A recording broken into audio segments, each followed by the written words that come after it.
Olá, professor Francisco mais uma vez, com vídeos explicativos, agora referente ao terceiro bimestre para os alunos do terceiro ano. Nós vamos para a primeira interpretação do bimestre, que é referente ao quinto capítulo, que vai falar sobre globalização e a regionalização, os blocos econômicos. Só relembrando, aí, quando a gente fala em globalização, a gente está falando sobre um processo, né? Processo esse de modernização dos meios de comunicação e transporte. Regionalização é toda e qualquer divisão, né?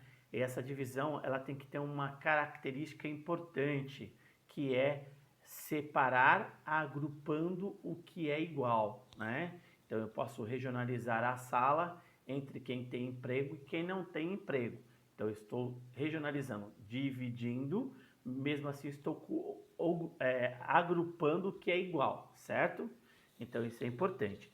E essa regionalização vem em cima dos blocos econômicos. Então, nós temos uma divisão dos países, mas nós temos uma junção sobre interesses financeiros, tá certo? Blocos de integração econômica. O NAFTA, por exemplo, perdão, o NAFTA é o bloco comum da América do Norte, né? Estados Unidos, Canadá e México. Eles querem ter relações comerciais, querem vender enquanto bloco para a comunidade europeia, né? Para a União Europeia. Então, aí você tem aí integração econômica. O Mercosul entra nessa também. Então, você tem uma outra integração econômica.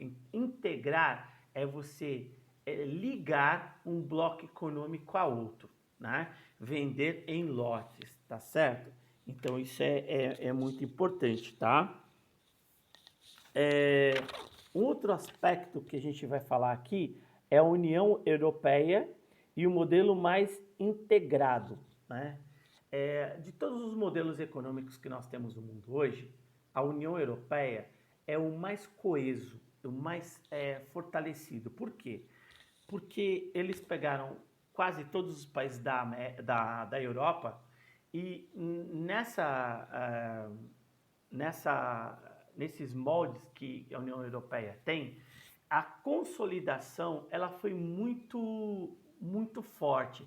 Tanto é que já fazem alguns anos que a Inglaterra quer sair e não consegue, porque na realidade ela ainda depende da União Europeia aí, ela depende de dispositivos criados até mesmo por ela, para que ela possa abrir mão dessa situação, né? Então se fortalece muito a questão político-financeira.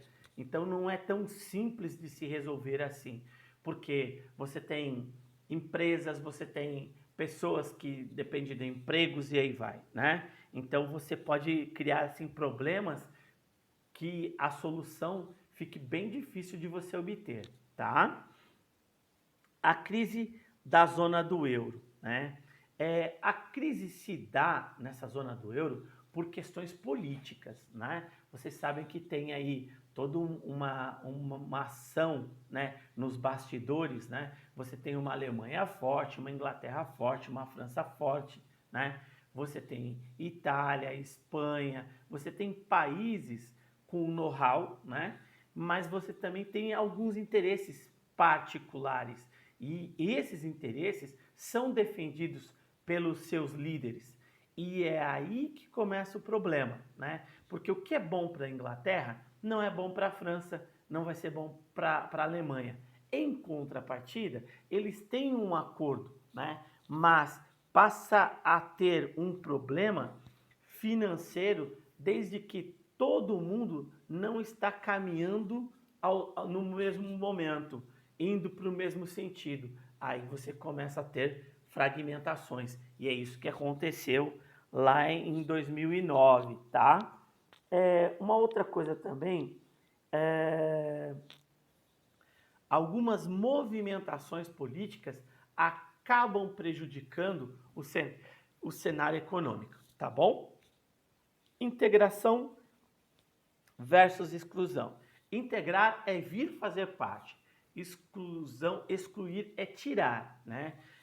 A gente tem aí movimentos políticos, alguns aí separatistas, tudo isso é intencional, né? Alguns grupos, né, radicais às vezes que tentam implementar a sua ideologia. Então é um problema ideológico na realidade, né? É uma postura aí de algumas, podemos chamar de minorias, né? Que não vê o bem maior e pensa só na sua ideologia, no seu sucesso, garantir que aquela sua ideia dê realmente frutos, tá certo? E aí vem a questão de repente, termos aí refugiados, ter pessoas que necessitam de um cuidado maior e mesmo não atingindo, tá? O Mercosul. O Mercosul é um mercado que é considerado regional, da região sul da América. E por quê? Porque o NAFTA é considerado o mercado, porque lá está Estados Unidos e Canadá, dois países de primeiro mundo, enquanto que no Mercosul nós aí temos países emergentes, países que estão ainda num processo abaixo desse, tá bom? E para finalizar, a gente tem a integração das infraestruturas territoriais.